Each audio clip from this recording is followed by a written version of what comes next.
नमस्कार मित्रांनो, आज आपण एम पी एस सीचा जो नवीन पॅटर्न चालू होणार आहे 2025 म्हणजे 2025पासून, ज्याच्यामध्ये बरेचसे बदल एम पी एस सीने केले आहेत. डिस्क्रिप्टिव्ह पॅटर्नची एक्झाम बनवली आहे, राज्यसेवाची जी एक्झाम आहे त्याला. तर आज आपण समजून घेणार आहोत काय काय बदल केले गेले आहेत. त्याने तुम्हाला एक आयडिया येईल की आपण कसं पुढे जायला पाहिजे आपल्या प्रिपरेशनसोबत. ठीक आहे. तर एम पी एस सी 2025 याच्यामध्ये मुख्य बदल काय काय झाले आहेत.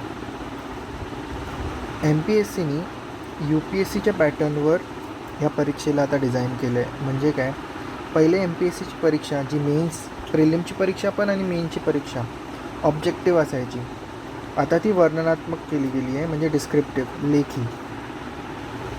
ऑब्जेक्टिव्ह पद्धत मेन्समध्ये आता नसणार आहे.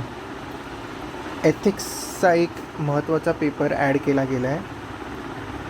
नैतिकता म्हणजे एथिक्स, त्याचा एक महत्त्वाचा पेपर ॲड केला गेला आहे. त्याच्यामध्ये केस स्टडीज असतात आणि एथिक्स म्हणजे आपले वेगळे वेगळे इमोशन जे असतात त्याच्याबद्दल आपण समजून घेणार आहोत आणि त्याबद्दल एक पेपर असणार आहे. नेक्स्ट, मुलाखत जी आहे तिचे मार्क्स वाढवले गेले आहेत, 275 मार्क्स केले गेले आहेत. म्हणजे इंटरव्ह्यूला खूप जास्त महत्त्व आहे पहिल्यापेक्षा, तिथे मार्क्स वाढवले गेले आहेत. जे डिस्क्रिप्टिव्ह पेपर आहेत ना, ते 9 पेपर असणार आहेत. ठीक आहे. ज्याच्यामध्ये निबंध म्हणजे एसे, एथिक्सचा पेपर, निबंधचा पेपर म्हणजे एसेचा पेपर, हे एम पी एस सीच्या मुख्य परीक्षेमध्ये पहिले नव्हते, आता हे दोघं ॲड केले गेले आहेत. ठीक आहे. आणि हे पेपर जे आहेत वर्णनात्मक आहेत, तुम्ही ते मराठीमध्ये पण लिहू शकता, इंग्लिशमध्ये पण लिहू शकता. ठीक आहे. आणि जी एस 1, 2, 3, 4 आणि 2 ऑप्शनलचे पेपर. तर आपण समजून घेऊ ऑप्शनल काय असतो. ऑप्शनल पण नवीन ॲड झाला आहे, पहिले ऑप्शनल नव्हता. ठीक आहे. तर हे सगळा पॅटर्न आपण समजून घेणार आहोत. तर पहिले तर हे बघूया की का असं एम पी एस सीने केलं. बरेच मुलं, हजारो लाखो मुलं पुण्यामध्ये असतात, M P S C U P S सीचं प्रिपरेशन करतात, जे महाराष्ट्रातले असतात. तर काय होत होतं की एम पी एस सीतली मुलं जी होती प्रचंड हुशार आहेत. त्यांचं म्हणजे तुम्ही जर कुठल्या यू पी एस सीच्या मुलाला अभ्यास करताना पाहिलं आणि एम पी एस सीच्या मुलाला अभ्यास करताना पाहिलं तर तुम्हाला असं दिसेल की एम पी एस सीचा मुलगा खूप जास्त वेळ अभ्यास करतो आहे. कारण का त्यांची पुस्तकं मोठी असतात, खूप पाठांतर असतं, त्यामध्ये खूप फॅक्ट्स लक्षात ठेवायला लागतात, जेवढे यू पी एस सीच्या मुलाला लक्षात नाही ठेवायला लागत. त्यांचं थोडंसं अप्रोच डिस्क्रिप्टिव्हबद्दल जास्त असतो, तर ते कॉन्सेप्च्युअलमध्ये जरा जास्त असतात यू पी एस सीची मुलं. तर एम पी एस सीची मुलं ऑब्जेक्टिव्ह करायची, मराठी व्याकरण करायची, कंबाईनच्या एक्झामचं प्रिपरेशन करायची, एच आर डीचा पेपर असायचा जो एम पी एस सीच्या मेन्समध्ये असायचा आणि त्याच्यामध्ये खूप पाठांतर असायचं. तर काय व्हायचं, एवढं हुशार असून त्यांना फक्त एवढीच एक्झाम भेटायची. आणि यू पी एस सीची जी मुलं असायची ते पूर्णपणे, म्हणजे तुम्ही जर बघितलं तर एम पी एस सी आणि यू पी एस सीचा जो अभ्यास आहे, जर आपण 2024पर्यंत पाहिलं तर एम पी एस सी आणि यू पी एस सीच्या अभ्यासामध्ये जवळपास 70%चा डिफरन्स आहे. अप्रोचमध्ये, मटेरियलमध्ये, फॅक्ट्समध्ये, लक्षात ठेवण्याच्या पद्धतीमध्ये, लिहिण्याच्या पद्धतीमध्ये. ठीक आहे. आणि जे नोट्स अवेलेबल आहेत त्याच्यामध्ये पण. आता जेव्हापासून यू पी एस सी सारखी झाली आहे एम पी एस सी, तर खूप नोट्स अवेलेबल असतील. बरेच त्यापैकी इंग्लिशमध्येच असतील, पण ठीक आहे, म्हणजे ते कम्पॅरेटिव्हली जरासं सोपं आहे, कारण का खूप नोट्स अवेलेबल आहेत, खूप इन्फॉर्मेशन अवेलेबल आहे. तर आता काय होणार आहे हे, आणि मुख्य कारण का असं केलं गेलं आहे की 2 एक्झाम्स एका वर्षात तुम्हाला भेटतील, म्हणजे एम पी एस सीची पण आणि यू पी एस सीची पण, आणि दोघं त्याच अभ्यासावर आधारित आहेत. म्हणून ही स्टेप घेतली गेली आहे. कारण का मग काय होईल की जे मुलं आता नवीन येणार आहेत ते एम पी एस सी आणि यू पी एस सी दोघांचा अभ्यास करतील, मग आपला आकडा यू पी एस सीमध्ये पण वाढेल. तर नेक्स्ट आहे की एम पी एस सीमध्ये कोणते कोणते एक्झाम्स आहेत आणि आता त्यांचा कसा कसा पॅटर्न चेंज झाला आहे, कारण का 2024 आणि 2025मध्ये बरेच पॅटर्न चेंज गेलेले, तर ते बऱ्याच मुलांना कन्फ्युजन आहे की ॲक्च्युली काय काय झालं आहे. तर पहिली गोष्ट महत्त्वाची जी एक्झाम आहे MPSCची ती आहे राज्यसेवाची एक्झाम, ज्याच्यामधून ग्रुप एचे पोस्ट येतात म्हणजे क्लास 1चे. तर त्यामधले कुठले कुठले फेमस पोस्ट आहेत हे बघा. हे डेप्युटी कलेक्टरचं आहे, ठीक आहे, म्हणजे उपजिल्हाधिकारी. DYSP म्हणजे पोलीस उपाधीक्षक, तहसीलदार आणि BDO. हे म्हणजे खूप फेमसवाले पोस्ट आहेत. हे ऐकले आहे की तुम्हाला कळेल की MPSCचे पोस्ट आहेत. आता MPSCची जी वॅकन्सी निघतात ती UPSC एवढी नाही निघत. आता फक्त महाराष्ट्र स्टेटशी ओरिएंटेड आहे, तर जवळपास तुम्ही बोलू शकता 200 ॲव्हरेज पकडा, एवढे पोस्ट जवळपास निघतात, ॲव्हरेज इथे. ठीक आहे, तर ठीक आहे. बेसिकली डेप्युटी उपजिल्हाधिकारी काय काम करतो, ॲडमिनिस्ट्रेशन म्हणजे प्रशासन रिलेटेड, आणि ही इज अंडर IAS जे UPSCने सिलेक्ट होतात. ओके. मग DYSP ते काय काम करतात, लॉ अँड ऑर्डर म्हणजे कायदा व सुव्यवस्था, ते IPSच्या अंडर असतात. तहसीलदार म्हणजे रेव्हेन्यू म्हणजे महसूल शी रिलेटेड काम करतात, ते रेव्हेन्यू सर्व्हिस ऑफिसरच्या अंडर असतात. आणि BDO म्हणजे पंचायती राजमध्ये जे प्लॅनिंग आणि इम्प्लिमेंटेशन आहे त्यांच्या पर्टिक्युलर एरियामध्ये, ते BDOच्या अंडर असतं. ठीक आहे, तर हे MPSC राज्यसेवामधून हे पोस्ट असतात जे फेमस आहेत. तर आता आपण समजून घेऊया की MPSC जी राज्यसेवाची जी एक्झाम आहे जी आता चेंज झाली आहे, त्याची प्रिलिम्स जी असते त्याच्यामध्ये त्याच्यामधून कोणते कोणते पोस्टसाठी आपण अप्लाय करू शकतो. प्रिलिम्सला राज्यसेवाची जी प्रिलिम्स आहे त्याला आता काय बोलतात, राज्यपत्रित गॅझेटेड पोस्टसाठी ही प्रिलिम घेतली जाते. ठीक आहे, तर तिला बोलतात महाराष्ट्र राज्यपत्रित नागरी सेवा संयुक्त पूर्व परीक्षा. संयुक्त का बनतात, कारण का या एकाच MPSCच्या प्रिलिम्सनी वेगवेगळ्या सर्व्हिसेससाठी MPSCच्या जी मुलं आहेत ती मेन्सला जातात. जसे कोणते कोणते सर्व्हिस आहे ते ही पहिली सिव्हिल सर्व्हिस आहे म्हणजे नागरी सेवा, ही सगळ्यात महत्त्वाची एक्झाम आहे. नंतर आहे इंजिनिअरिंग सर्व्हिस, ठीक आहे. नंतर आहे फॉरेस्ट सर्व्हिस, वन सेवा आणि ॲग्रिकल्चर सर्व्हिस. ठीक आहे, या एकाच एक्झाममधून हे 4 मेन्ससाठी सिलेक्शन होतात.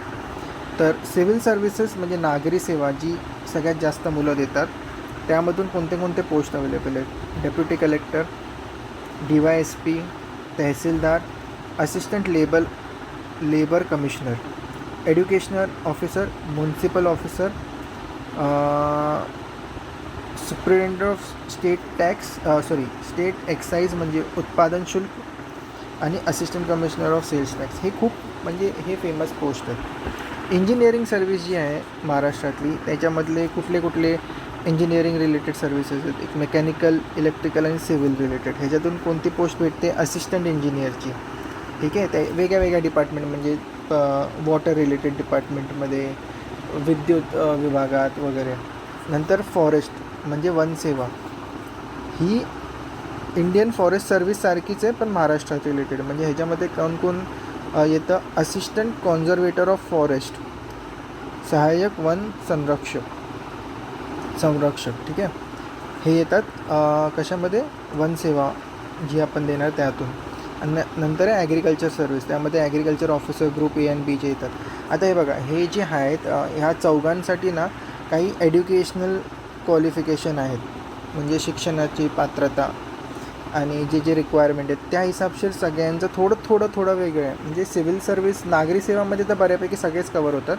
इंजिनिअरिंग सर्व्हिससाठी तुमचा थोडासा इंजिनिअरिंगचा बॅकग्राऊंड लागतो, फॉरेस्ट सर्व्हिसेससाठी थोडासा तुमचा सायन्स रिलेटेड बॅकग्राऊंड लागतो, ॲग्रिकल्चर सर्व्हिसमध्ये थोडा तुमचा ॲग्रिकल्चर रिलेटेड बॅकग्राऊंड लागतो. तर ते जेव्हा तुम्ही फॉर्म भरता तेव्हा तुम्हाला तुमचं एज्युकेशन तुम्ही ऑलरेडी MPSCच्या साईटवर टाकलेलंच आहे. मग ते MPSCची वेबसाईट तुम्हाला स्वतःला सांगते की आता तुम्ही या एक्झामसाठी एलिजिबल आहात का नाही. पण तुमचं काम आहे सगळ्यांना तुम्ही अप्लाय करून ठेवा, तुम्हाला तिथे दिसतं की तुम्ही एलिजिबल आहे का नाही.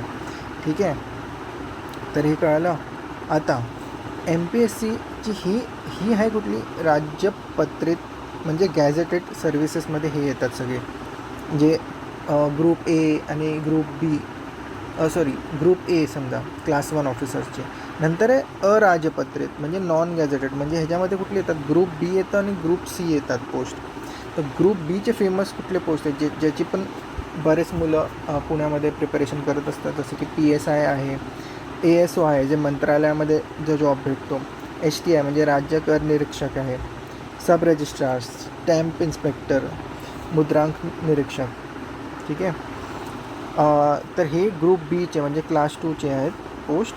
ठीक आहे, ह्या पण चांगल्या पोस्ट आहेत. आणि ग्रुप सीमध्ये क्लर्क, टायपिस्ट, मराठी इंग्लिशचे clerk, typist, technical assistant, tax assistant, excise sub inspector हे पोस्ट आहेत. तर कशासाठी आपण एलिजिबल आहोत, जेव्हा याला काय म्हणतात, ही कंबाईन. ठीक आहे, कंबाईनचं नाव तुम्ही ऐकलं असेल. कंबाईन का म्हणतात, ग्रुप बी आणि ग्रुप सीचं कंबाईन एकच एक्झाम होते म्हणून तिला कंबाईन बोलतात. ठीक आहे.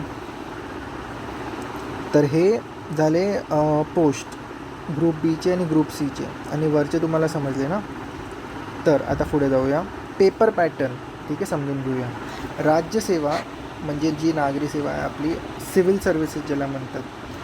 UPSCच्या सिव्हिल सर्व्हिसेसमधून IAS बनतात, आणि महाराष्ट्राच्या सिव्हिल सर्व्हिसेसमधून डेप्युटी कलेक्टर DYSP म्हणतात. तर राज्यसेवाची जी पॅटर्न आहे त्यामध्ये प्रिलियम्स आहे, मेन्स आहे ज्याच्यामध्ये 9 पेपर आहेत जे आपण वर बघितले, आणि मग इंटरव्ह्यू आहे. ठीक आहे. वन सेवा जी आहे त्याच्यामध्ये प्रिलियम आहे, मग मेन्स आहे, पण ह्याच्यामध्ये 6 पेपर आहेत, ह्याच्यामध्ये 2 ऑप्शनल असतात. ह्याचा पॅटर्न थोडासा वेगळा आहे. आणि मग परत ह्याच्यात इंटरव्ह्यू पण आहे. परत इंजिनिअरिंगची सर्व्हिसेस आहे, म्हणजे समजा मेकॅनिकल, इलेक्ट्रिकल, सिव्हिल, ह्याच्यामध्ये 2च पेपर आहेत, पेपर 1 आणि पेपर 2 असतो. आणि त्याच्या मार्क्सच्या बेसवर इंटरव्ह्यूला बोलवलं जातं. आणि मग त्याच्यानंतर हे म्हणजे मेकॅनिकल इंजिनियर पेपर 1, पेपर 2 असे पेपर 2च असतात, आणि त्या बेसवर तुमचं सिलेक्शन होतं. नंतर ग्रुप बी आहे. आता ह्याच्यामध्ये लक्षात ठेवा, वन सेवा, राज्यसेवा आणि इंजिनिअरिंग सर्व्हिस हे तिघं पण वर्णनात्मक आहेत, म्हणजे डिस्क्रिप्टिव्ह. ठीक आहे. आणि जी ग्रुप बी आणि ग्रुप सीची एक्झाम आहे म्हणजे कंबाईनची एक्झाम आहे, ती ऑब्जेक्टिव्ह आहे. ह्याच्यामध्ये डिस्क्रिप्टिव्ह नाही आहे, ह्याच्यामध्ये नाही आहे डिस्क्रिप्टिव्ह.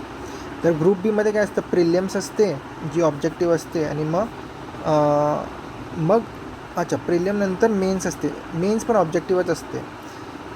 आणि ह्याच्यातून तुम्ही सिलेक्ट होता, जसं की ASOसाठी किंवा HTIसाठी. पण ह्याच्यामध्ये एकच छोटासा फरक आहे, जी PSIची एक्झाम आहे. ठीक आहे, PSIची जी एक्झाम आहे त्याच्यामध्ये फिजिकल क्वालिफाईंग म्हणजे फिजिकलचं पण चेकिंग होतं, आणि इंटरव्ह्यू पण एक छोटासा होतो फक्त PSIसाठी, ASO आणि HTIसाठी नाही. आणि ग्रुप सीमध्ये फक्त प्रिलियम आहे आणि मेन्स आहे, लेखी ऑब्जेक्टिव्ह लेखी नाही, ऑब्जेक्टिव्ह आहे, आणि ह्याच्यामधून तुमचं सिलेक्शन होऊन जातं. तर हा फरक आहे डिस्क्रिप्टिव्ह आणि ऑब्जेक्टिव्हमध्ये MPSCच्या वेगळ्या एक्झाम्समध्ये.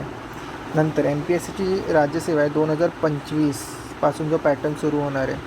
ठीक आहे. तर लक्षात ठेवा, जी पण प्रिलियम्स असो किंवा मेन्स असो राज्यसेवाची, त्यामध्ये मराठीमध्ये पण क्वेश्चन दिले असतील आणि इंग्लिशमध्ये पण. तर तुम्ही मराठीमध्ये पण उत्तर लिहू शकता आणि इंग्लिशमध्ये पण. मग पहिले तर आपण समजून घ्या प्रिलियम्स जी असते MPSCची राज्यसेवाची ती कशी असते. त्यामध्ये पहिला पेपर आहे GS1 म्हणजे जनरल स्टडीज 1. त्याच्यामध्ये 100 प्रश्न असतात, 200 मार्क्ससाठी असतं, आणि MPSCमध्ये 1/4 नेगेटिव्ह मार्किंग आहे. UPSCमध्ये 1/3 आहे, पण MPSCमध्ये 1/4 आहे. ठीक आहे. तर जरा एक्झामच्या पहिले एकदा चेक करा. MPSC कधी कधी नवीन नोटिफिकेशन काढते आणि बोलते की आतापासून 1/3 असेल, तर जस्ट एक्झामच्या पहिले एकदा चेक करा. आता तर 1/4 आहे. ठीक आहे. आणि जर तुम्हाला या 200 मार्क्सपैकी 105 ते 110च्या वर भेटले, 110च्या वरच, तर तुम्ही नक्की म्हणजे 95% तुम्ही पास व्हाल, मेन्ससाठी जाल. तर GS1मध्ये काय कुठले सब्जेक्ट्स आहेत बघा. इतिहास म्हणजे हिस्ट्री, त्याचे 15 प्रश्न असतात. भूगोल त्याचे 15 प्रश्न असतात. राज्यव्यवस्थाचे 15 असतात. पॉलिटी म्हणजे अर्थव्यवस्था, इकॉनॉमीचे 15. पर्यावरण एन्व्हायरमेंटचे 5. सामान्य विज्ञान म्हणजे जनरल सायन्स, टेक्नॉलॉजी नाही, जनरल सायन्स म्हणजे फिजिक्स, केमिस्ट्री, बायोलॉजीचे 20 प्रश्न. आणि चालू घडामोडी करंट अफेअर्सचे 15 प्रश्न असतात. ठीक आहे. करंट अफेअर फॅक्च्युअल असतात एकदम, जसं की नवीन अपॉइंटमेंट कुणाची झाली, ही समिट कुठे झाली. यू पी एस सीचे जसे कॉन्सेप्च्युअल असतात तसे नसतात, याचे खूप फॅक्च्युअल असतात. ठीक आहे. तर ह्याच्यामध्ये इतिहासमध्ये एन्शियंट, मिडिवल, मॉडर्न तिघं येतात. थोडं इतिहास आणि भूगोलमध्ये थोडंसं फोकस 20% फोकस समजा तुम्ही महाराष्ट्राच्या इतिहासावर आणि भूगोलवर करू शकता. थोडेसे कठीण प्रश्न असतात, पुस्तक वाचून पण बऱ्याच वेळा नाही भेटत. पण राज्य व्यवस्था जी पॉलिटी आहे लक्ष्मीकांत, त्याच्यातून तुम्ही सोप्या पद्धतीने उत्तर काढू शकता. अर्थव्यवस्थेचे सोपे असतात, कम्पॅरेटिव्हली पर्यावरणाचे सोपे असतात. हे सामान्य विज्ञान, जनरल सायन्सचे प्रश्न जे असतात ते कठीण असतात. चालू घडामोडी खूप केलं तर तुम्हाला त्यातले बऱ्यापैकी भेटून जातात, पण खूप पाठांतर करायला लागतं त्यासाठी, हे पण नक्की आहे. आणि बरेच मुलं करतात आणि चांगले मार्क्स भेटतात त्यांना. आणि दुसरा पेपर आहे CSATचा. CSATमध्ये 80 क्वेश्चन असतात. ठीक आहे. 80 क्वेश्चन हे पण 200 मार्क्ससाठीच असतात.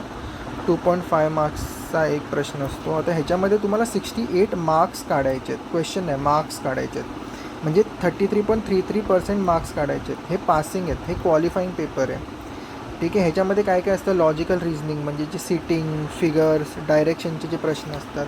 क्वांटिटेटिव्ह ॲप्टिट्यूडमध्ये time, speed, distance, age, average, simple interest, compound interest, number system ह्यांचे प्रश्न असतात. आणि इंग्लिश असतं. इंग्लिश म्हणजे कॉम्प्रिहेन्शन, त्याच्यामध्ये उतारे असतात इंग्लिशचे 5. त्याच्यामध्ये 5 क्वेश्चन असतात, जवळपास 10 उतारे असतात. आणि एक त्यातला मराठीतला उतारा पण असतो. आणि 5 प्रश्न असतात डिसिजन मेकिंगचे. ठीक आहे. तर त्याच्यामध्ये कसं, त्याच्यामध्ये बऱ्यापैकी ह्याच्यामध्ये नेगेटिव्ह मार्किंग असतं. फक्त या 5 प्रश्नांमध्ये नेगेटिव्ह मार्किंग असतं. मग त्यातला कुठलाही ऑप्शन चूज केला तर एकाला 2 मार्क, एकाला 3, एकाला 1, एकाला 0.5 असे मार्क्स असतात. ठीक आहे. तर तुम्ही एकदा पेपर पाहाल तर तुम्हाला समजेल. तर यू पी एस सीचा जो CSAT आहे, UPSCचा जो CSAT आहे ना, तो खूप खूप खूप कठीण आहे, खूप कठीण आहे. म्हणजे MPSCचा CSAT आणि UPSCच्या CSATमध्ये जर MPSCचा CSAT ला समजा मी 10 पॉईंट दिले ना, तर UPSCच्या CSATला मला टफनेसमध्ये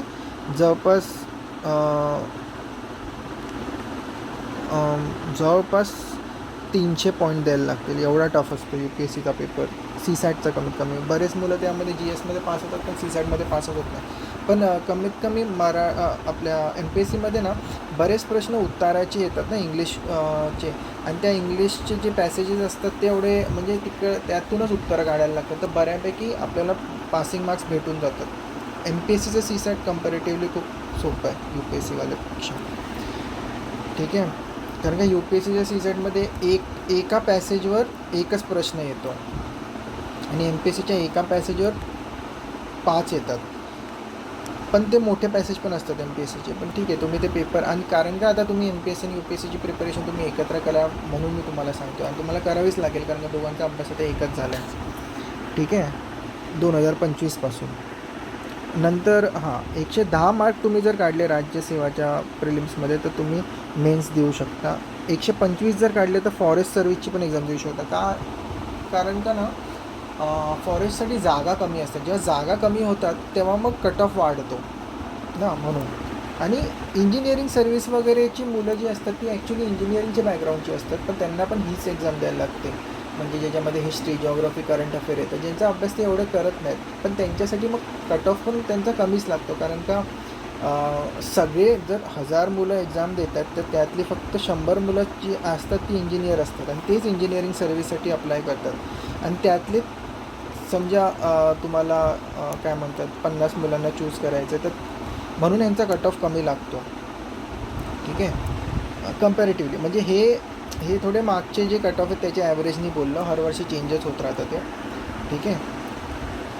आता हे 200 पैकी आहे, 200 पैकी, आणि हे पण 200 पैकी इंजिनिअरिंग सर्व्हिससाठी. आता 100 पैकी असतं हे कुठलं, ग्रुप बी आणि ग्रुप सीचा म्हणजे कंबाईनचा कट ऑफ. पण कंबाईनचा कट ऑफ म्हणजे 100 प्रश्न आणि 100 मार्क्स आणि एकच तास. तरी तुम्हाला राज्यसेवामध्ये हे 100 प्रश्न सोडवायला 2 तास तरी भेटतात. ही तर खूपच कठीण परीक्षा असते कंबाईन. त्यामध्ये तुम्हाला एकच तास भेटतो आणि तुम्हाला त्यामध्ये 60 मार्क, बरेच मुलं 60 मार्क 60 65-70 काढतात आणि ते कट ऑफ क्लिअर करतात ASO STIसाठी, जे खूप म्हणजे चांगले पोस्ट आहेत, फेमस पोस्ट आहेत. 55 to 58मध्ये PSIची पोस्ट पण क्लिअर होते. आणि सेम ग्रुप सीसाठी पण आहे. ग्रुप सीची मेन्स वेगळी होते आणि ग्रुप डीची मेन्स वेगळी होते, पण त्यांची प्रिलिम एकत्रच होते सध्या तरी. तुम्हाला एक्झाम येईल तेव्हा कळेल. ही आत्ताचा पॅटर्न तर आहे. आता आपण समजून घेऊया की जे MPSCचं जी राज्यसेवाची जी मेन्स आहे, मेन्स प्रिलिमचं झालं, जी मेन्स आता डिस्क्रिप्टिव्ह म्हणजे वर्णनात्मक झाली आहे, त्याच्यामध्ये काय काय बदल आले. तर पहिली गोष्ट, जे मुलं खूप ग्रामर वगैरे करायचे ते आता कंबाईनसाठी खूप महत्त्वाचं होणार आहे. पण ग्रामर वगैरे एवढं ना आता राज्यसेवासाठी एवढं महत्त्वाचं नाही. कारण का राज्यसेवामध्ये एक तर बघा, पहिले ना हे क्वालिफाईंग पेपर आहेत, पहिले 2 मराठी आणि इंग्लिशचा. एक इंग्लिशचा पेपर आहे 300 मार्क्सचा, एक मराठीचा 300 मार्क्सचा. तर त्याच्यामध्ये तुम्हाला फक्त क्वालिफाय व्हायचं आहे, म्हणजे 25% मार्क्स काढायचे, म्हणजे 75 मार्क्स काढायचे 300पैकी. ह्याच्यामध्ये काय काय असणार, उतारे असणार, भाषांतर म्हणजे ट्रान्सलेशन असणार, आणि व्याकरण थोडंसं, म्हणजे जवळपास 20%च. हे दोघं मिळूनच 80% असतील जवळपास, इंग्लिशच्या पेपरमध्ये पण आणि मराठीच्या पेपरमध्ये पण. म्हणजे भाषांतर म्हणजे काय, मराठी उतारायला तुम्ही इंग्लिशमध्ये ट्रान्सलेट करा, इंग्लिश उतारायला तुम्ही मराठीत ट्रान्सलेट करा. इंग्लिश आणि मराठीचा पेपर झाला आहे क्वालिफाईंग. हे मेरिटसाठी यूज नाही केले जाणार. आता मेरिटसाठी कोणते कोणते पेपर यूज केले जाणार, पहिला आहे निबंध, एसे. ह्याच्यामध्ये 2च एसे लिहायचे आहेत तुम्हाला पूर्ण पेपरमध्ये. 3 तासाचे हे सगळे 3 तासाचे पेपर असणार आहेत, सगळे 250 मार्कचे असणार आहेत. आता एसे हा आहे पहिला निबंधचा पेपर. GS1 जनरल स्टडीज 1चा पेपर असणार, ज्याच्यामध्ये हिस्ट्री, जिओग्राफी आणि सोसायटी असणार. जनरल स्टडीज 2चा पेपर असणार, मग त्यामध्ये पॉलिटी आणि इंटरनॅशनल रिलेशन असणार. जनरल स्टडीज 3मध्ये सायन्स अँड टेक्नॉलॉजी ह्याच्यामध्ये जनरल सायन्स नाही आहे, फिजिक्स केमिस्ट्री, टेक्नॉलॉजीवर जास्त भर असेल. एन्व्हायरमेंट, इकॉनॉमी आणि इंटरनल सिक्युरिटी आणि डिझास्टर मॅनेजमेंट पण थोडंसं असतं त्याच्यात. आणि 4था पेपर एथिक्स, नैतिकतावर असणार. आता हे जे 250 मार्क्सचे पेपर आहेत, निबंधामध्ये तर 2च असतील, पण हे बाकीचे जे 4 आहेत त्याच्यामध्ये 20 प्रश्न असणार. 10 प्रश्न 10 मार्काला असणार आणि बाकीचे 15 प्रश्न बाकीचे 10 प्रश्न 15 मार्काला असणार. म्हणजे हे 150 झाले आणि हे 100, म्हणजे 250 झाले असे. ठीक आहे. तर असा पॅटर्न असणार आहे मेन्सचा. आणि मग ऑप्शनल 2 पेपर असणार आहेत तुम्हाला. म्हणजे तुम्हाला एक ऑप्शनल चूज करायचं आहे पहिली गोष्ट. तर बरेच जे फेमस ऑप्शनल जे आहेत ते आहेत pol science, political science, public administration, sociology, anthropology, history, geography, Marathi, असे 26 ऑप्शनल आहेत MPSCमध्ये पण, UPSCमध्ये पण आहेत. मग ह्याच्यातले तुम्ही कुठलाही एक चूज करायचं आहे. समजा मी पब्लिक ॲडमिनिस्ट्रेशन चूज केलं, तर माझा पब्लिक ॲडमिनिस्ट्रेशन आहे, तर त्याच्याबद्दल मी प्रिपरेशन करणार, प्रिवियस इयर क्वेश्चन बघणार आणि त्याचा सिलेबस अनुसार प्रिपरेशन करणार आणि मग पेपर 1 आणि पेपर 2ची तयारी करणार. आता हे 3 दिवसात, हा पहिल्या दिवशी 5 दिवसात ही एक्झाम संपते. हर दिवशी जवळपास 2 पेपर असतात. ठीक आहे. फ्रायडे, सॅटर्डे, संडेला असणार एक्झाम बऱ्यापैकी. ठीक आहे. तर तुम्ही कुठलाही एक ऑप्शनल चूज करायचं, त्याचं प्रिपरेशन करायचं. आता बऱ्यापैकी UPSCच्या पद्धतीने सगळं होणार आहे, तर तुम्हाला नोट्स तर भेटतील. ठीक आहे. आणि घाबरू नका, इंग्लिशमध्ये आहेत तर इंग्लिशमध्ये ते आपण संपवून टाकायचं. तर तुम्हाला आता समजलं पाहिजे की मेरिट जी तुमची होणार ती कशी होणार. जसं मी तुम्हाला सांगितलं, हे दोन्ही पेपर्स जे आहेत ना ते मेरिटमध्ये नाही होत. ह्याच्या खालचे जे पेपर आहेत ते सगळे मेरिटसाठी वापरले जाणार. मग 250 मार्क्सचे 7 पेपर, म्हणजे 1, 2, 3, 4, 5, 6, 7 हे 7 पेपरचे मार्क्स येतात 1750 मार्क्स. ठीक आहे. तर ह्याच्यावर तुमचं मेन्सचं मेरिट लागतं. जर तुम्हाला 850 to 950 मार्क्स भेटले ह्याच्यात, तर तुम्ही सिलेक्ट होता इंटरव्ह्यूसाठी. इंटरव्ह्यू असतो 275 मार्क्सचा, ज्याच्यामध्ये तुम्हाला 170 to 200 भेटले तर नक्की तुम्हाला, हे बघा, टोटल 2025 मार्काची आहे. ठीक आहे. 1750 प्लस 275. ठीक आहे. 225 मार्क्स, 225 नाही, 2025 मार्क्स मी बोलतो. सॉरी. मग ह्या एवढ्या मार्क्सपैकी जवळपास तुम्ही 1000 जरी मार्क्स काढले मेन्स आणि इंटरव्ह्यू मिळून तरी तुम्ही पास होता. तुम्हाला कुठली ना कुठली बऱ्यापैकी पोस्ट भेटतेच 90 to 95%. ठीक आहे. तर ही झाली पूर्ण नवीन पद्धत कशाची, MPSCच्या राज्यसेवेच्या मेन्स जी डिस्क्रिप्टिव्ह होणार आहे 2025पासून. आता ते ऑब्जेक्टिव्ह वगैरे सगळं 2024 नंतर तुम्हाला विसरून जायचं आहे. तो ऑब्जेक्टिव्ह पॅटर्न आता फक्त ग्रुप बी ग्रुप सी म्हणजे कंबाईनच्या एक्झामसाठी लागेल. जी राज्यसेवा होईल डेप्युटी कलेक्टर DYSPसाठी बनण्यासाठी तुम्हाला UPSC सारखंच प्रिपरेशन करायचं आहे. ठीक आहे. तर आता तशीच मी जसं बोललो ही तर राज्यसेवा झाली. ना तर वनसेवा जी आहे त्याच्यामध्ये म्हणजे फॉरेस्ट सर्व्हिसला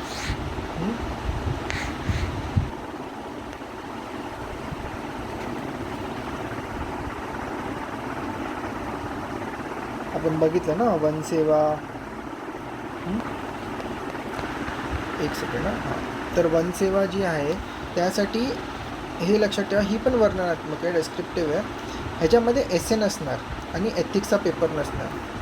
2 ऑप्शनल असतील. आपल्याकडे वर राज्यसेवामध्ये एकच ऑप्शनल होता, इथे 2 ऑप्शनल असतील आणि ते तुम्हाला इंग्लिशमध्येच बऱ्यापैकी लिहायचं आहे. वर्णनात्मक असेल, ह्याच्यात पण इंटरव्ह्यू असेल.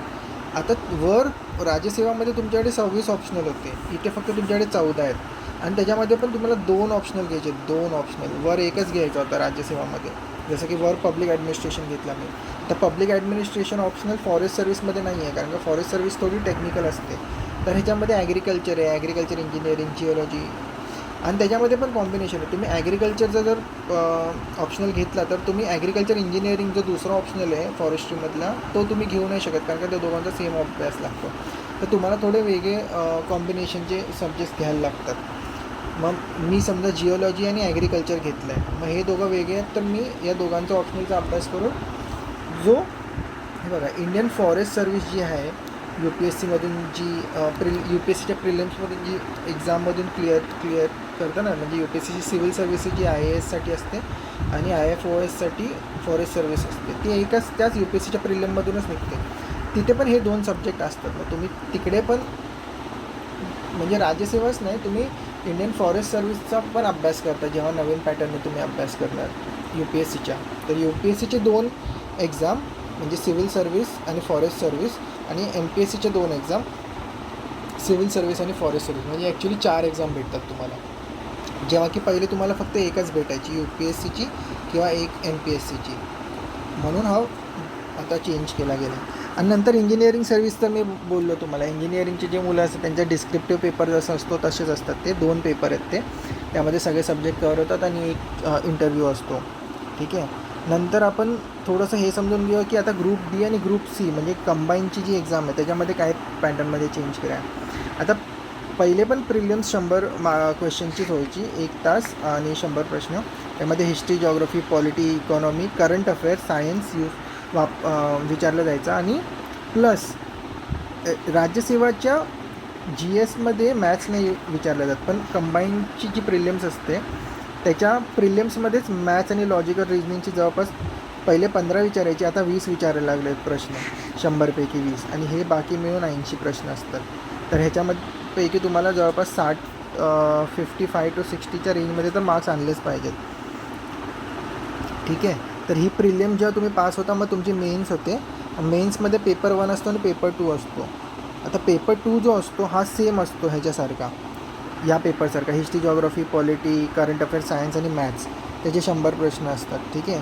आणि पेपर 1 जो असतो त्याच्यामध्ये मराठी 50 मार्काचं आणि इंग्लिश 50 मार्काचं पण हे ऑब्जेक्टिव्ह असतं.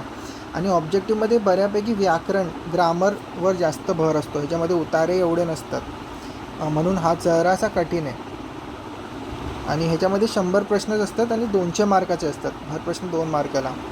ठीक आहे. आणि टाईम सेम आहे,